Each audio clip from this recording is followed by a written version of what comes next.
ॐ अज्ञानतिमिरान्धस्य ज्ञानञ्जनशलाकया चक्षुरुन्मिलितं येन तस्मै श्रीगुरुवे नमः। हरे कृष्णा।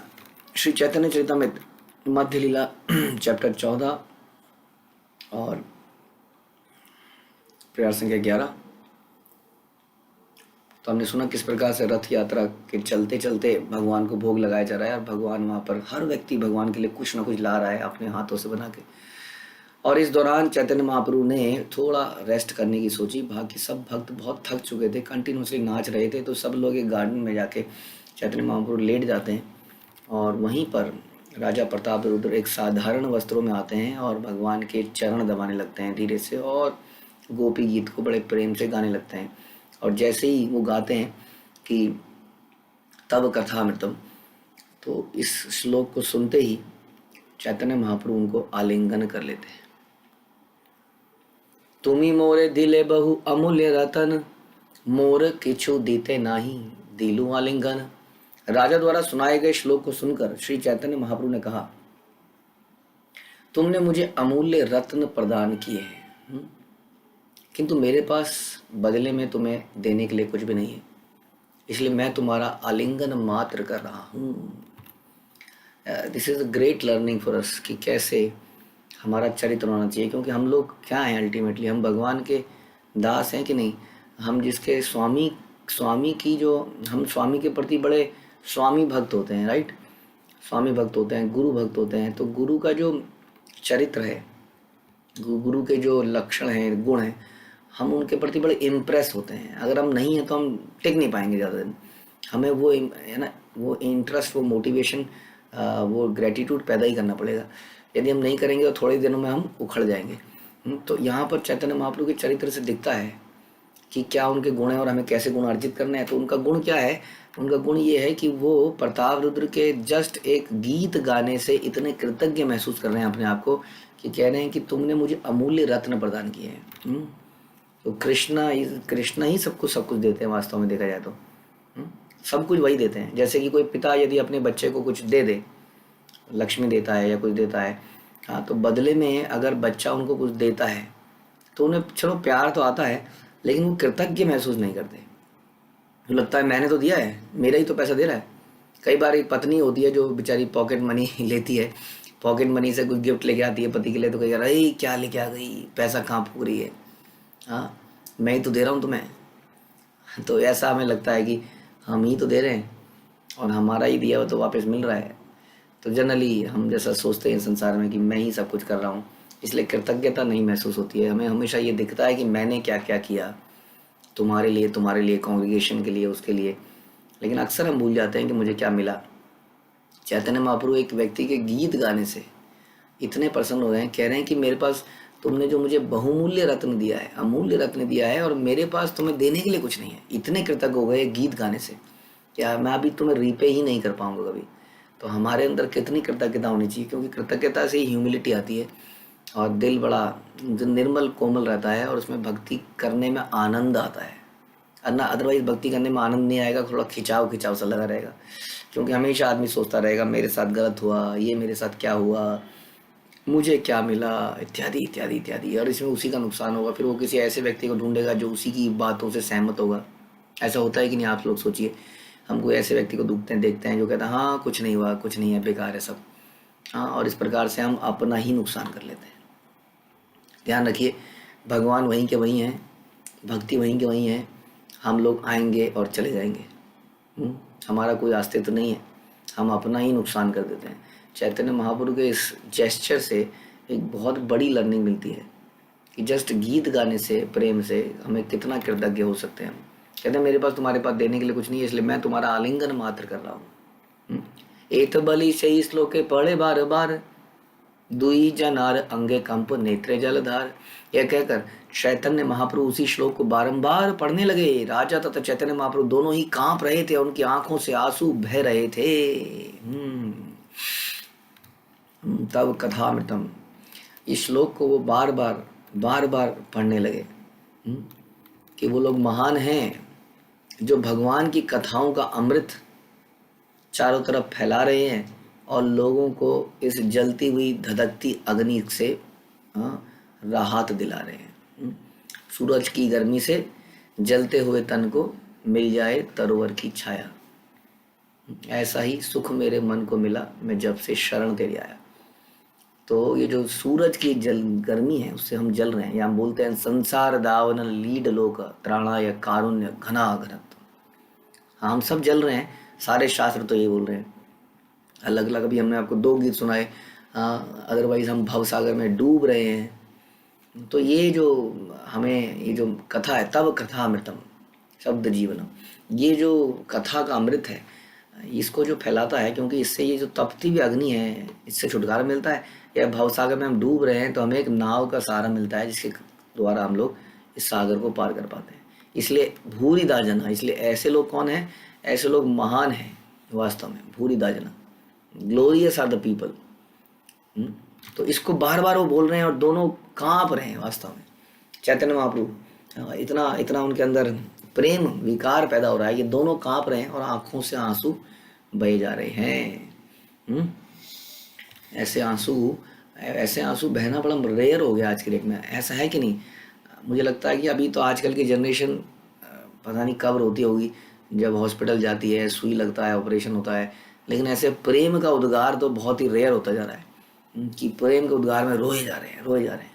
तो ये सिंपल हार्टेड व्यक्ति के अंदर ही ऐसा हो सकता है। हाँ, तो यहाँ पर ये फिर से ये श्लोक दिया गया कि ये लोग क्या गाते गाते रो रहे हैं। तव कथामृतम तप्त जीवनम कविभिरीडितम कल्मषापहम। कविभिरीडितम कल्मषापहम मतलब कि सभी पाप कर्मों को नष्ट करने वाला है। ये जो भगवान की कथा का अमृत जो महान पुरुषों से दिया जाता है वो कल्मष को नष्ट कर देता है। कल्मषापहम, सारे कल्मषों को, सारे पाप के फलों को नष्ट कर देता है। श्रवण मंगलम श्रीमदाततम भुवि गृह्णन्ति ये भूरिदा जना। श्रवण मंगलम सुन ही सकते हैं हम। ये जो वास्तव में जो मंगलकारी कार्य है वो क्या है? श्रवण है। मंगल करने के लिए हम लोग घरों में बहुत कुछ शुभ लाभ लिखते हैं, किसी को कुछ करते हैं, छोटे छोटे जैसे बता रहा था लक्ष्मी जी के चरण लगा देते हैं, लेकिन वास्तव में श्रवण ही असली मंगल करने वाला है। श्रवण मंगलम श्रीमदाततम, सभी दिव्य शक्ति से युक्त है ये। जैसे कहते हैं नामकारी बहुधा निज सर्वशक्ति, ये सारी निज सर्वशक्ति भगवान की जितनी भी शक्ति है भगवान ने अपने नामों में लगाई है। उनकी लीलाएं जो उनकी लीलाएं उनका नाम सुनते हैं वो उनसे अभिन्न है, इसलिए उसमें ज़बरदस्त शक्ति है। श्रीमदाततम भुवि गृह्णन्ति ये भूरिदा जना। तो इस प्रकार से जो इसको जपते हैं और इसका प्रचार करते हैं, कहाँ पर? सारे विश्व में, वो अत्यंत परोपकारी लोग हैं। ऐसा इस श्लोक में बताया गया, अत्यंत परोपकारी लोग हैं और भगवान को बड़े प्रिय हैं, जैसा हम कह रहे थे। इसलिए हम लोग देखते हैं हमारे कुछ भक्त जो हैं यहाँ पर ओवर स्ट्रेस्ड हैं, ऐसा लगता है। इतनी सेवाएं हैं, लेकिन ध्यान रखिए हम हो सकता है इस सेवाओं से दबे जा रहे हों, लेकिन आइडिया में अगर हम इस सेवाओं से नहीं दबेंगे तो माया तुरंत हमारे सामने आ जाएगी। If you are not engage in Krishna consciousness then we are engage in material consciousness. हमें बड़ा ही भगवान को धन्यवाद देना चाहिए। वी शुड बी ग्रेटफुल कि कैसे हमारे पास इतनी सेवाएं हैं कि हमारे पास कंटिन्यूसली कुछ मेडिटेशन करने के लिए एक सिंगल पॉइंट भी हमारे पास ऐसा नहीं है। वीकेंड हम लोग को देखा है, लोग वीकेंड भक्ति करते हैं वीकेंड्स में, और वीकेंड में भी संडे को हम लोग मंदिर चले जाते हैं, उसके अलावा पूरे हफ्ते भूले से रहते हैं। लेकिन है ना, कुछ भक्त इतने ईगर हैं सेवा करने के लिए कि हमेशा 24 घंटे सेवाओं में मेडिटेशन में रहते हैं। उसमें कई बार खिंचाव सा भी होता है, स्ट्रेस भी हो जाता है। तो हम किसी को कोई बता रहा था, मैं बता रहा था कि स्ट्रेस तो कभी दूर नहीं हो सकता, संसार बना ही ऐसे है। अब या तो आप भगवान के लिए स्ट्रेस ले लीजिए, नहीं तो भौतिक चीज़ों के लिए स्ट्रेस ले लीजिए, लेकिन स्ट्रेस लेना तो अनिवार्य है। क्या नंद बाबा यशोदा माता जी को स्ट्रेस नहीं होता था? दिन रात स्ट्रेस में रहती थी कृष्ण के लिए। और सारे वृंदावन वासी हमेशा ही स्ट्रेस में रहते थे कृष्ण के लिए। तो स्ट्रेस लेना भगवान के लिए बहुत अच्छी चीज़ है, इसलिए स्ट्रेस भी होगा सेवाएं करते हुए, हाँ, ये सब करते हुए कभी कैसे मैनेज होगा, ये सब कुछ कैसे मैनेज होगा। पर ध्यान रखिए, even if you are not able to manage it perfectly, हम बहुत अच्छे से नहीं भी कर पा रहे हैं तो भी बहुत लाभ हो रहा है, ये दिख नहीं पा रहा है हमको। इसको सुन, जब हम कथा सुनते हैं तो थोड़ा इंट्रोस्पेक्ट करें अपनी जीवनी के ऊपर में। वैसे तो हम पूरे दिन भागते रहते हैं भगवान के लिए, लेकिन एटलीस्ट हम जो सवेरे बैठते हैं, शाम को साथ में बैठते हैं, तो अपने पर्पस को दोबारा से रिफ्रेश करते हैं और अपने दिन को देखते हैं। तो आप दिन को देखिए और सेटिस्फाइड हो जाइए कि yes, I am totally engage in Krishna consciousness. And ये ग्रेट एक ब्लिस है हमारी गुरु परंपरा की। हमारे पास भक्ति करने के लिए बहुत कुछ है, हमारे पास सेवा करने के लिए बहुत कुछ है। नहीं तो सबसे बड़ा डिप्रेशन क्या है? ब्रह्म ज्योति की छाया समस्या है। शिला प्रभुपाद बताते हैं कि ब्रह्म ज्योति में सेवाएं नहीं है, इसलिए व्यक्ति नीचे गिर जाता है। बताइए, इस संसार से निकलने के बाद, इस संसार से निकलने के बाद व्यक्ति दोबारा नीचे गिर जाता है, जस्ट बिकॉज कि कोई सेवा नहीं है। ब्रह्म ज्योति की यही समस्या है। इसलिए ये बहुत बड़ा हमारे पास एक उपलब्धि है कि हमारे पास सेवाएं हैं। अगर ज़्यादा भी हैं तो भी कोई प्रॉब्लम नहीं है। हाँ, ज़्यादा है तो एक सेवा खत्म नहीं हो रही है, दूसरी लाइंड अप है, तो 1 सेकंड का भी आपके पास गैप नहीं है। मुझे लगता है गैप तभी आता होगा जब आप सवेरे इस क्लास में बैठते हैं, उसके बाद शाम की क्लास में बैठते हैं। This is the only time हम बैठते हैं रिलैक्स करते हैं, कथा सुनते हैं, उसके बाद हम लग जाते हैं। तो यही हमारी एक्चुअली में उपलब्धि है। और ये इसके लिए अगर आपने भगवान से बोल दिया, भगवान बहुत परेशानी है, बहुत स्ट्रेस हो रहा है, हाँ, तो भगवान ऐसा कुछ करेंगे कि सारी सेवाएं चली जाएंगी। और हम रिलैक्स हो जाएंगे और रिलैक्स होकर ब्रह्म ज्योति में पहुंच जाएंगे एक दिन। और जब थक के जब वहाँ पे आराम करते करते थक जाएंगे तो फिर से वापस आ जाएंगे। तो इसलिए ये लोग बड़े सबसे परोपकारी हैं। कौन? जो भगवान की इन कथाओं का प्रसार करते हैं और उसके लिए पेन लेते हैं, उसके लिए स्ट्रेस लेते हैं, वो सबसे परोपकारी व्यक्ति हैं वास्तव में। ऐसा इसमें बताया गया।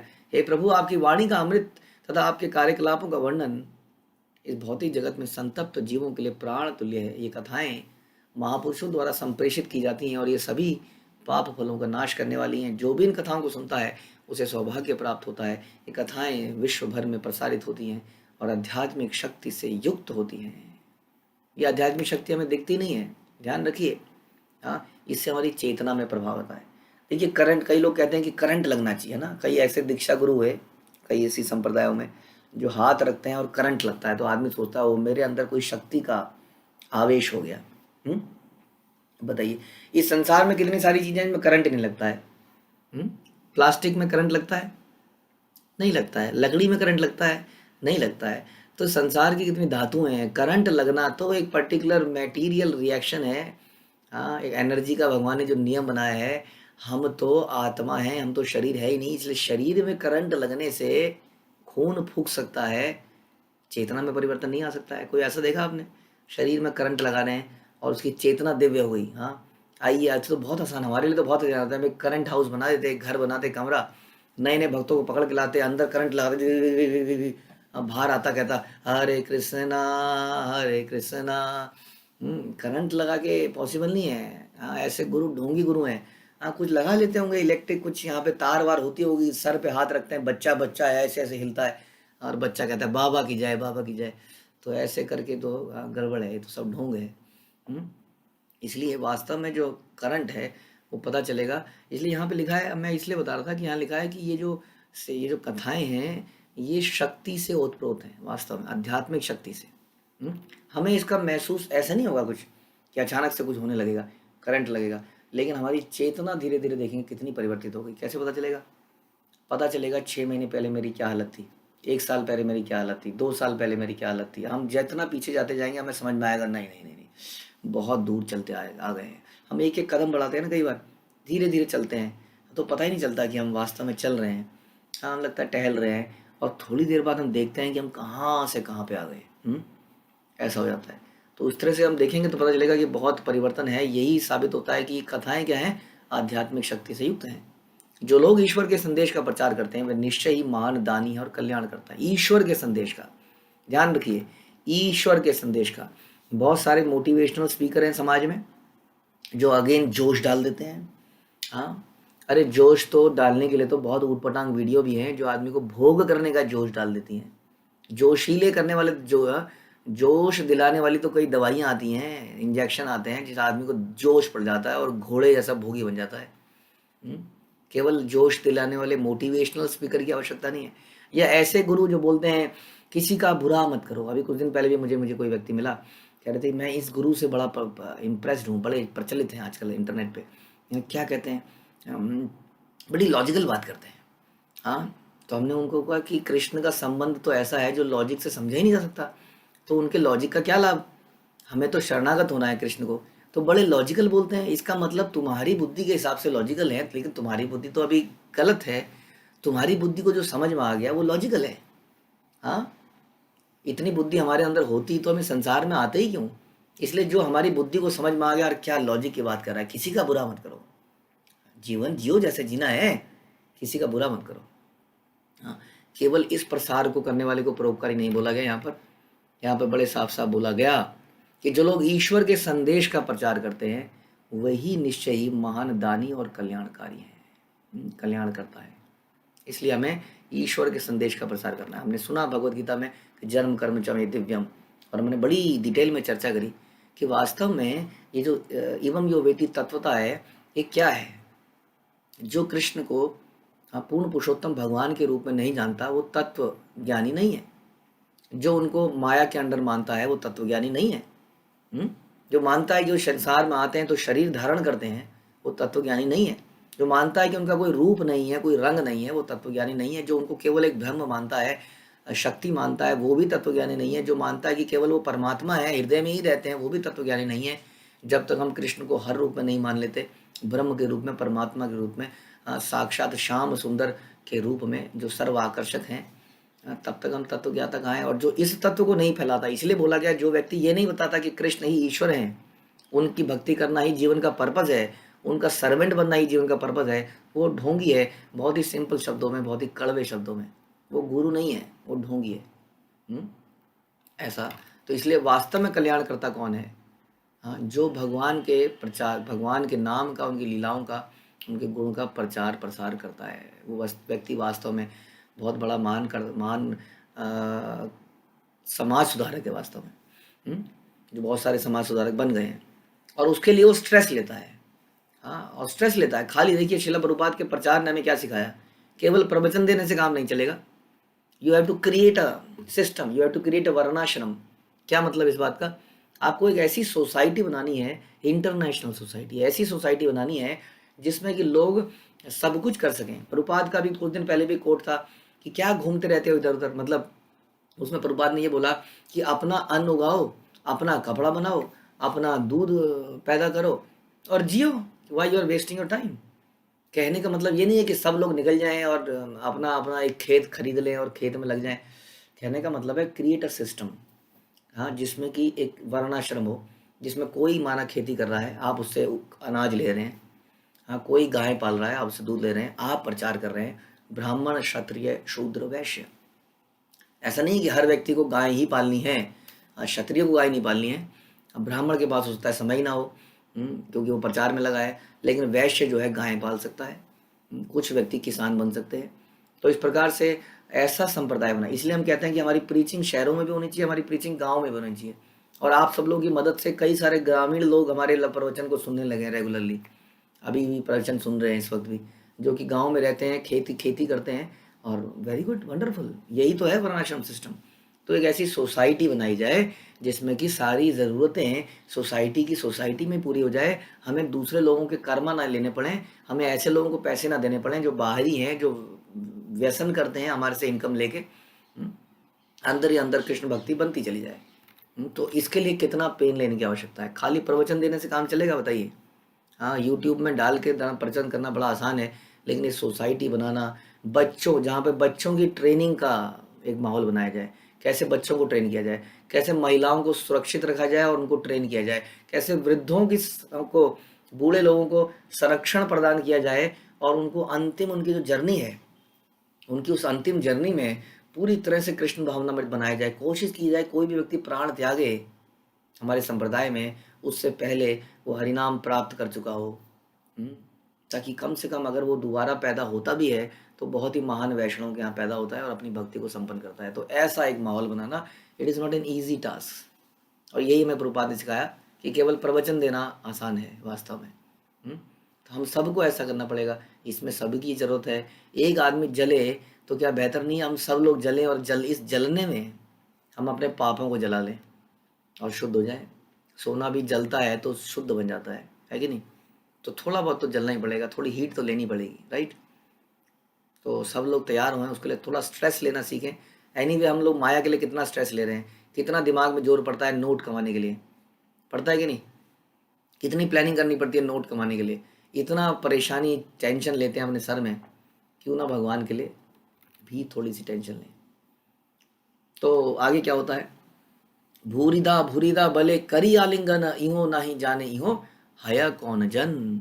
इस श्लोक को पढ़ने के बाद चैतन्य महाप्रभु तुरंत राजा प्रताप रुद्र का आलिंगन कर लिया और बोला, तुम अत्यंत वदान्य हो, तुम अत्यंत दानी हो। बताइए क्या दिया है प्रताप रुद्र ने, वो तो लेने आए थे। हमारे भगवान ऐसे हैं, इसको कहते हैं, ये ऐसा बनना पड़ेगा हमें। हाँ, कोई जरा सा भी भक्त के अंदर कृतज्ञता एक गुण होता है, ध्यान रखिए। अगर आप कृतज्ञता निकाल देंगे ना, आप ऐसा नहीं कर सकते कि आप इस व्यक्ति के लिए कृतज्ञ होना है, इसके लिए नहीं होना है, इसके लिए होना है, इसके लिए नहीं होना है। हाँ, तो आप माँ बाप कहेंगे कि नहीं नहीं तुम्हें इनके लिए कृतज्ञ नहीं होना है, इसके लिए कृतज्ञ होना है। Parents are the only people जिसके प्रति कृतज्ञ। तो उससे क्या होता है, बच्चा समझ जाता है कि यहाँ पे कुछ डुअलिटी चल रही है, धीरे धीरे उसके चरित्र में आता है। और एक दिन वो कहता है तुम्हारे लिए भी कृतज्ञ क्यों, क्यों तुमने तो सिखाया है कि इसके प्रति क्यों हो, इसके प्रति क्यों हो जाए, हमारे ही प्रति होना है।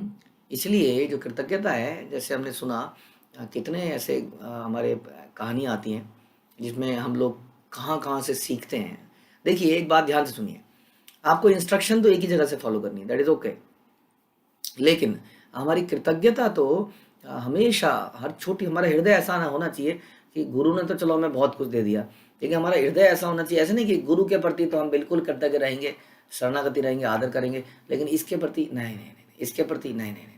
हाँ, ऐसा नहीं है ये, this is not Vaishnav culture. हम लोग ऐसे तो अपने आचार्यों के प्रति है। अब आप कहोगे कि जगन्नाथ दास बाबा जी ने हमारे लिए क्या किया, प्रभु जी बताइए हमारे लिए क्या किया उन्होंने, हम अपने ऑल्टर में उनको क्यों रखें, क्या किया उन्होंने, हमें तो नहीं समझ में आता उन्होंने क्या किया। हाँ, ये ऐसी किसी और के लिए आ जाएगा, कल को पूरी परंपरा में किसी के लिए भी आ जाएगा, नरहरि ठाकुर ने आपका हमारे लिए क्या किया। तो this is not the way. हम लोग जानते हैं कि वैष्णव कितने महान हैं और कैसे उनके प्रति कृतज्ञता कम से करें। वी आर नॉट सेइंग कि आपको ऐसा तो ध्यान रखना है कि ये नहीं कि इसके प्रति कृतज्ञता है तो बताइए जी मैं आपके लिए क्या कर सकता हूँ, फिर उन्होंने कुछ बोल दिया, फिर उन्होंने कुछ बोल दिया, उन वाले भक्त ने कुछ सेवा दे दी, उन वाले भक्त ने कुछ सेवा दे दी और टोटल मैसअप हो गया। तो इसके लिए थोड़ा मैच्योरिटी लानी पड़ेगी हमें कि हम कैसे एक ही जगह से इंस्ट्रक्शन फॉलो कर रहे हैं, है ना, लेकिन एट द सेम टाइम हम सभी के प्रति कृतज्ञ हैं, उनकी सेवा करने को तैयार बैठे हैं। कोई हमें सेवा दे तो ये नहीं कहते हम कभी भी, माना आप मंदिर में गए, आपको मंदिर में किसी ने सेवा दी, ये कर लीजिए, आप कहेंगे नहीं नहीं जी पहले रुक्मिणी जी प्रभु से पूछ के आओ, मैं नहीं करूँगा। हाँ, तो ये तो गलत हो गया ना।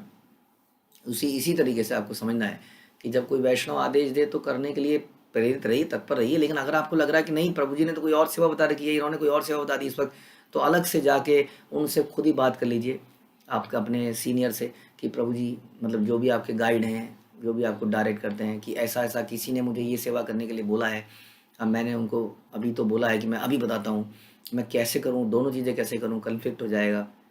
तो थोड़ा हमें सतर्क रहना पड़ेगा, समझदार बनना पड़ेगा कि कोई वैष्णव हमसे हमारी बातों से बुरा ना मान जाए, हम एरोगेंट ना बन जाए, हमें कृतज्ञ रहें सबके प्रति, हमारे हृदय में आदर रहे, रिस्पेक्ट ऑल।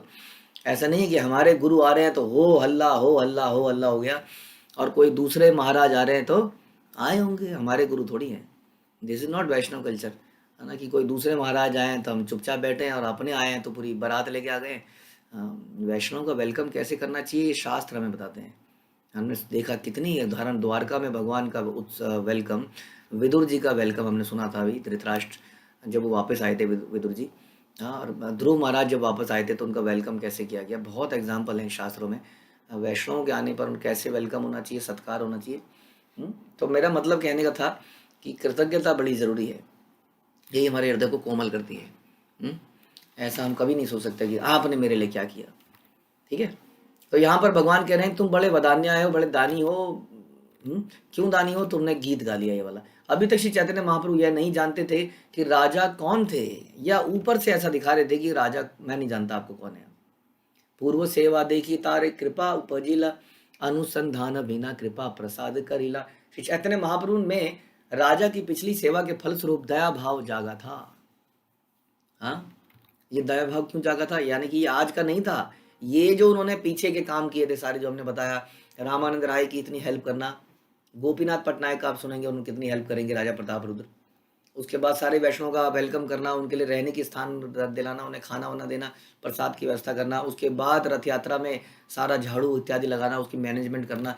तो ये सारी सेवा के फलस्वरूप उनके अंदर ये दया भाव जागा था। वास्तव में जो सेवा है ना, जो मीनियल सेवा है, ये किसी का भी दिल पिघला देती है। कई बार हमसे कोई वैष्णव नाराज हो जाता है और हमारे बात करने से वो हमारी समस्या क्या है मैं बताता हूँ आपको। जब कहीं दो जगह झगड़ा हो जाता है तो हम सोचते हैं अभी के अभी सॉल्व करो। कई बार मेरे पास पति पत्नी आते हैं, कोई तुम्हारा पति ने कुछ बोल दिया या पत्नी ने कुछ बोल दिया, तो पति कहेगा अभी अभी बात करो, अभी के अभी बोलो। अब वो चुप है, माना पत्नी चुप क्यों है, क्योंकि पता है बोलते ही यहाँ बवाल हो जाएगा, क्योंकि बड़ा गुस्सा है। अब वो चुप है बेचारी, बोलती क्यों नहीं है, बोलती क्यों नहीं। अगर जैसे कुछ बोल दे और बोलने के बाद तूने कैसे बोल दिया, क्योंकि दिमाग खराब है ना उस वक्त, तो बोलो। तो हम अक्सर ऐसा करते हैं कि अभी प्रॉब्लम सॉल्व होनी चाहिए, अभी सॉल्व करो, यही नहीं। अरे दिमाग इतना खराब है, ऐसे कैसे प्रॉब्लम सॉल्व हो सकती है। तो मेरा कहने का मतलब है, कई बार आप किसी वैष्णव से क्षमा मांगोगे ऑन द स्पॉट, वो मानेगा नहीं आपकी बात, क्षमा भी नहीं करेगा। तो क्या तरीका है, ओवर ए पीरियड टाइम आपको सेवाओं में लग के अपने आप को गलाना पड़ेगा। जब वो आपको गलता हुआ देखेंगे ना, तो उनका हृदय पसीज जाएगा। This is the key. वास्तव में जैसे प्रताप रुद्र के एग्जाम्पल में देख रहे हैं, हम गली तो रहे हैं, हाँ, कभी उन्हें छी छी बोला जा रहा है, धिक्कारा जा रहा है, मना किया जा रहा है, but he continuously serving serving and serving. तो जब हम अपने आप को सेवाओं में गला लेते हैं, मीनियल सेवाओं में, तो व्यक्ति का हृदय पसीज ही जाता है, आज नहीं तो कल। लेकिन हमें तो अपनी वाक पटुता में जीतना है, अभी के सॉल्व करो। तुम्हारी गलती है, मेरी गलती है, तुमने पहले ऐसा किया, नहीं तुमने ऐसा बोला, तो बात बहुत बिगड़ जाती है। इसलिए उस वक्त तो किसी तरह से शांत रहिए, तभी के तभी निपटाने की कोशिश मत कीजिए। अदालतें बड़ी लंबी चलती हैं, अदालतें इतनी लंबी चलती हैं कि विरोधी और दोनों पक्ष जो है ठंडे पड़ जाते हैं। जज साहब बंद करो, केस बंद करो, जज साहब बहुत हो गया, मैं माफ़ करता हूँ इस आदमी को, मुझे माफ़ करो, ये केस बंद करो। हाँ, बड़े सोच समझ के हमारी अदालतें कहती हैं अच्छी जी नेक्स्ट डेट ये पड़ी है, नेक्स्ट डेट। तो 90% तो है ना, झगड़ा वगड़ा दिमाग में सब ठंडा हो चुका था, ये लगता है ये गए ही क्यों हम इसके पास।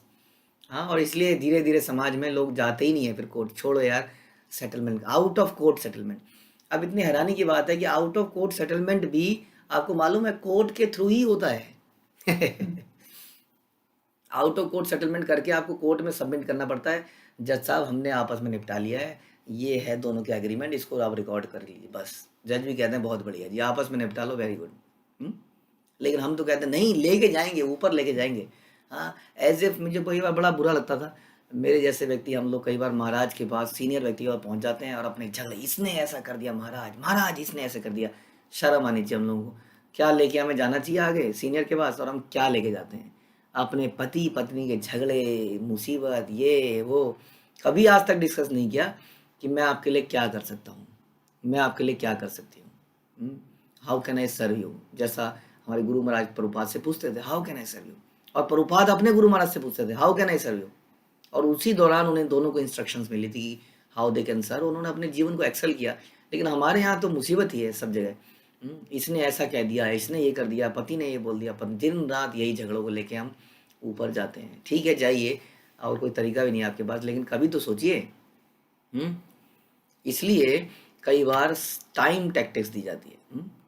तो मैं ये कह रहा था आपको कि जब ओवर ए पीरियड टाइम दिमाग ठंडा होता है और हम सही सोचने लगते हैं कि what is the right way to do, उसके बाद हम सर्विस करते हैं, तब हम दूसरों के हृदयों को परिवर्तित कर सकते हैं। इंस्टेंटली कोई चीज़ नहीं हो सकती है। तो इसलिए राजा की पिछली सेवाओं के कारण हाँ, इतना हृदय उनका परिवर्तित हो चुका था। आते बिना पूछे कि वो कौन है, महाप्रभु उस पर तुरंत कृपा कर दी, उनको गले लगा लिया।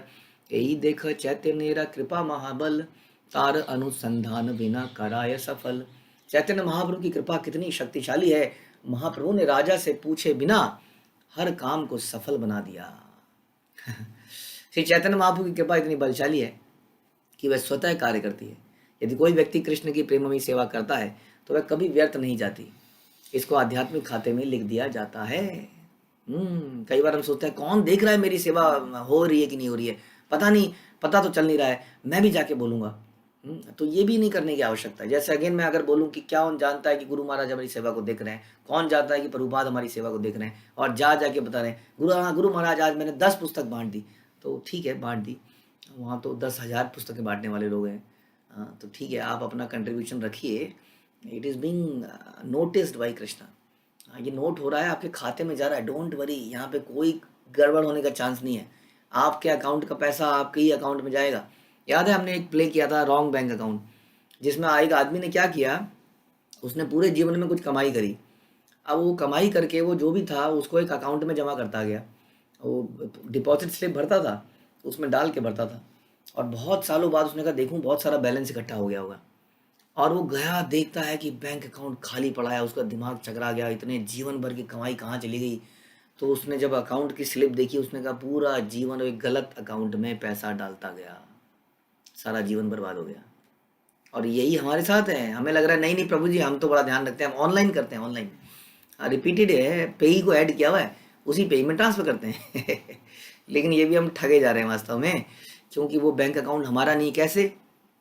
क्योंकि जब मरेंगे तो हमारा बैंक अकाउंट वहीं रह जाएगा, नॉमिनी को चला जाएगा, लीगल ईयर को चला जाएगा, और हम आगे चले जाएंगे, हम रोते रह जाएंगे। हम अगर दोबारा पैदा हुए तो फिर से कमाना पड़ जाएगा, तो हमारा पैसा कहाँ हुआ? इसका मतलब पूरे जीवन में जो हमने डाला वो किसी और के अकाउंट में डाला कि नहीं? सच है कि नहीं बताइए? वो कहीं और चला गया ना, हमारे पास कहाँ आया? क्या हमारे पास गया? वो हमारे साथ गया दूसरे लोक में, हाँ परलोक में भगवान कहीं नहीं गया। तो हमने भी तो गलत अकाउंट में पैसा डाला। इसलिए बोलते हैं कि जब हम भगवान के खाते में डालते हैं ना, उसमें कोई हेरा फेरी होने का चांस ही नहीं। आपने नाम लिया, आपके खाते में इंस्टेंट ऑनलाइन बैंकिंग। ये तो ऑनलाइन बैंकिंग अब आई है समाज में, भगवान की ऑनलाइन बैंकिंग बहुत समय से है। इंस्टेंट मैसेज भी आता है, कैसे? हमारी चेतना में परिवर्तन आता है। तो तुरंत आपने नाम लिया, तुरंत अकाउंट में गया, इंस्टेंट बैंकिंग है। तो अभी तो धीरे धीरे एनईएफटी था, एनईएफटी भी इंस्टेंट नहीं होता था, अब धीरे धीरे फिर भी कुछ सेकंड का गैप अभी भी है, अभी भी हम देखते हैं अकाउंट में गया ही नहीं, अटक गया जी, कुछ गड़बड़ हो गई जी। लेकिन नाम लेने से, सेवा करने से हमारे खाते में वो जा ही रहा है।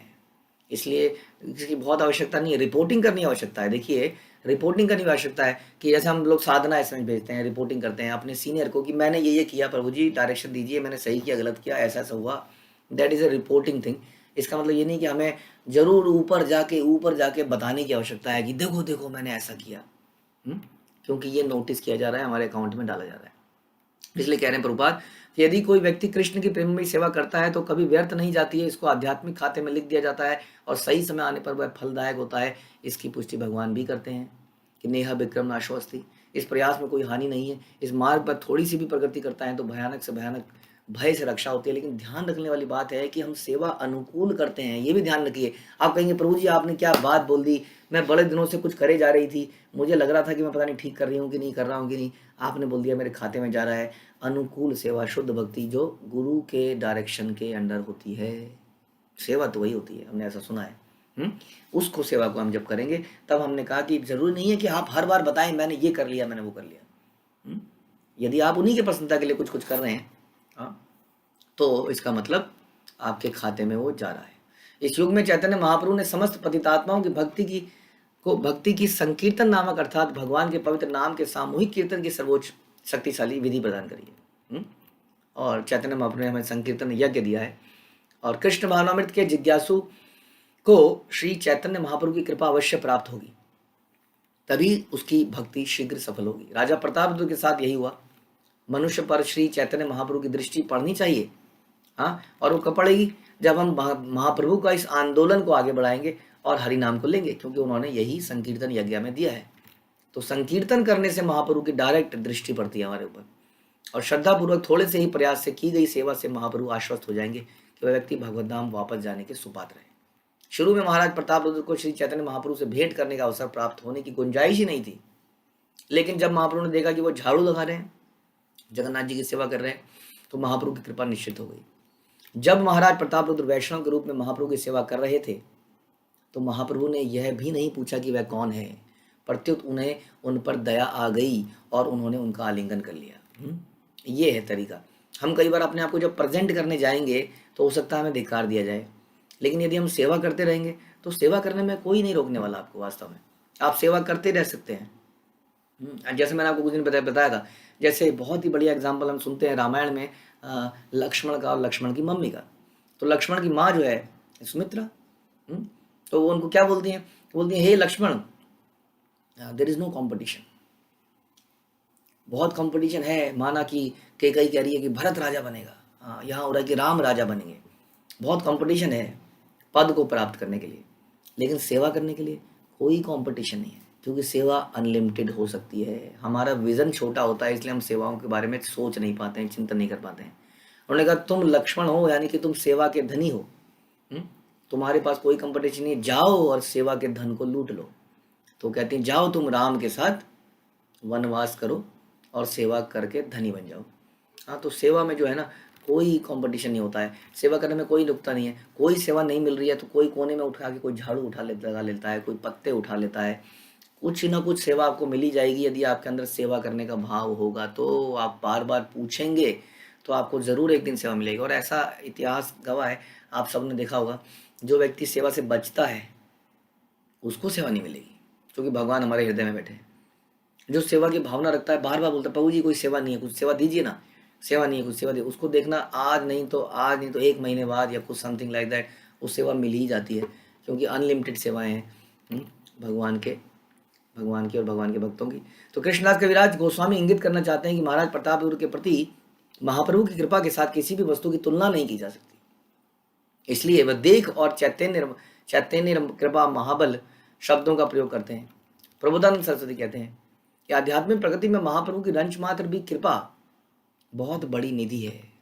वास्तव में हमारी निधि क्या है, हमारा धन क्या है, वास्तव में जो हम बैंक अकाउंट में जो बैलेंस है वही कृपा का बैलेंस है। जैसे क्रेडिट है ना, क्रेडिट कार्ड में क्रेडिट क्या है, हमारी क्रेडिट वर्दीनेस है, और ये क्रेडिट वर्दीनेस इज लाइक कृपा, जिसको हम भुनाते हैं, जिसको हम यूटिलाइज करते हैं। एक कृपा मिलती है तो कृपा मिलने से क्या मिलती है, सेवा मिलती है, चेतना की शुद्धि होती है, कृपा से ही होती है। हाँ, और कृपा कैसी होती है, जब हम शरणागत हो जाते हैं ना तो अपने आप कृपा होती है। शरणागत होने के लक्षण क्या है, शरणागत होने के लक्षण है कि हम कहीं भी बात को एज इट इज़ मानते हैं और सेवा करते चले जाते हैं। तो अपने आप जो हमारे सीनियर हैं उनको बड़ा दिल में, हृदय में बड़ा अच्छा फील होता है कि ये व्यक्ति एज इट इज़ फॉलो कर रहा है, ये व्यक्ति अपने आप को जला रहा है, हाँ मेरे लिए, मेरे कहने पर। तो अपने आप उसके हृदय से जो निकलता है उससे हमारा जीवन बदल जाता है, उससे हमारा क्रेडिट कार्ड का बैलेंस बढ़ता जाता है कृपा का। तो इसलिए महाप्रभु की जो कृपा है ये सबसे बड़ी निधि है। अतएव कृष्ण भावनामृत आंदोलन का श्री चैतन्य महाप्रभु की कृपा के माध्यम से प्रचार करना चाहिए। ऐसा नहीं कि हमने लेक्चर सुना, ना तो गुरु की शरणागति करी, ना कुछ किया, गए किसी पार्क में लेक्चर देने लगे, रिपीट कर दिया जी, हाँ जी हाँ आइए आइए मैं आपको बताता हूँ, मैं आपको कथा सुनाता हूँ, तब कथामृतम भूरिदा जना, आई एम ऑल्सो भूरिदा जना। यानी कि हमें प्रचार भी शरणागत रह के करना पड़ेगा। इसका उदाहरण हमें मिलता है नित्यानंद प्रभु से, कि नित्यानंद प्रभु ने कभी प्रचार नहीं किया जब तक चैतन्य महाप्रभु आए नहीं और उनके ऊपर कृपा नहीं करी, दोनों मिले नहीं, तब जाके उन्होंने प्रचार शुरू किया, हाँ उनकी प्रसन्नता के लिए। तो इस प्रकार से हम जो भी सेवा करते हैं इसका मतलब ये हुआ चैतन्य महाप्रभु की कृपा के माध्यम से प्रचार करना चाहिए। श्रील प्रभुपाद कह रहे हैं इसका मतलब गुरु परंपरा के अंतर्गत रहते हुए हमें सेवाएं करनी चाहिए। जब श्रील रूप गोस्वामी और श्री चैतन्य महाप्रभु की कृपा तथा दयालुता का अनुभव हुआ तो उन्होंने क्या बोला, रूप गोस्वामी ने चैतन्य महाप्रभु को, आज चैतन्य महाप्रभु दयालु बता रहे हैं। किसको दयालु बता रहे हैं, राजा प्रताप रुद्र को, लेकिन उनका खुद का नाम क्या है, नमो महावदान्याय कृष्ण प्रेम पदायते कृष्णाय कृष्ण चैतन्य नामने गौर तुषे नमः। कि आप सबसे वदान्याय तो आप हैं, वदान्याय नहीं आप महावदान्याय हैं, सबसे बड़े दानी। हम लोगों के अंदर तो फिर भी आ जाता है छी छी छी ये शराबी बदबू आ रही, बदबू, इसको नहीं बताएंगे। अरे चैतन्य महाप्रभु ने तो कीड़े हुए लगे हुए आदमी को, कोड़ लगे हुए आदमी को चिपका लिया अपने से, उन्होंने कभी नहीं देखा नीच जाति के लोगों को चिपका लिया, उनको हरिनाम दे डाला। और वैसे ही श्रील प्रभुपाद ने बदबूदार व्यक्तियों को अपनी क्लास में बुलाया। आप लोग बैठेंगे, आप लोग अपने अपने घरों में आराम से सोफों पे कहीं कहीं बैठे हैं, किसी के एसी चल रहे हैं, सुगंधित वायु है। सोचिए वो क्लास कैसे होती होगी जहाँ लोग बिना नहाए पहुँचते थे, बिना मल को साफ करे, क्योंकि विदेशों में मल कौन साफ करता है, कागज लगा लेते हैं बस, हाँ, और उसके ऊपर दाढ़ी बड़ी हुई, सिगरेट पी के, चरस पी के जब वो क्लास में बैठते होंगे तो कैसी बदबू आती होगी। तो वास्तव में महावदान्याय है ये, इसलिए कहते हैं ये जो लोग हैं ये परम वैष्णव है। तो मैं उन भगवान को प्रणाम करता हूँ जो इतने दयालु हैं, ऐसा रूप गोस्वामी ने चैतन्य महाप्रभु के लिए कहा। और लोचन दास ठाकुर ने क्या कहा? परम करुणा पहु दुई जाना, निताई गौर चंद्रा। हाँ, निताई तथा गौर ये दोनों भाई इतने दयालु हैं कि कोई उनकी बराबरी नहीं कर सकता। और नरोत्तम दास क्या बोलते हैं? व्रजेंद्र नंदन यही सची सुता हैल सही, बलराम हैल निताई, दीना हिना यत छिला हरि नाम उधारिला, तार साक्षी जगाई मधाई। पवित्र नाम का प्रचार करके इस युग के सभी पापियों को उद्धार करने के लिए भगवान कृष्ण और भगवान बलराम चैतन्य महाप्रभु और नित्यानंद प्रभु के रूप में अवतरित हुए, और जगाई मदाई उनकी सफलता के जीवंत उदाहरण है। तो श्री चैतन्य महाप्रभु का विशिष्ट मिशन क्या है? कलयुग में सारे पतित जीवों का उद्धार करना है।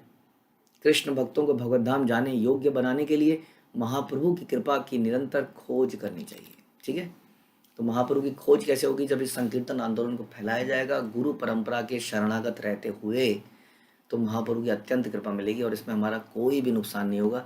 कभी छोटे समय में ऐसा लगेगा कि मैं बर्न आउट हो गया, जल गया, इतना नहीं कर सकता, लेकिन ध्यान रखिए भगवान ही रक्षा करेंगे जलने से भी। भगवान ने प्रहलाद की जलने से रक्षा करी, तो हमारी क्यों नहीं करेंगे? तो इसलिए आइए इस अग्नि में कूद जाएं बिना डर के, जैसे प्रहलाद महाराज कूद जाते थे। श्रील प्रभुपाद की जय, श्री कृष्णदास कविराज की जय, श्री चैतन्य चरितामृत की जय।